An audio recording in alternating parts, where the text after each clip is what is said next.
Magluluto tayo. Tangkay ng kangkong.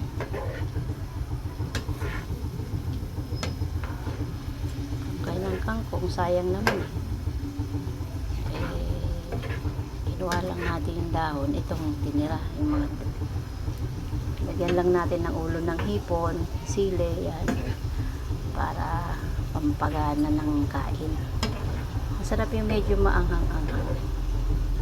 Kaya hindi ko hiniwa yung sili para yung pwedeng kumain ng mild lang. Kaya yung anghang niya, ganyan lang siya.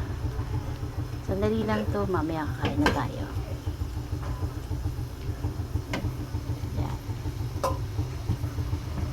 Mahal ang gulay ngayon, kaya ganito, pag tatapon yung tangkay, kunin nyo yung kalahati, igisa nyo yan, ganyan, tapos gawa nyo ng paraan kung paano. Pwede naman dyan yung mga tira-tirang ulam o prito, adobo, igisa nyo yan.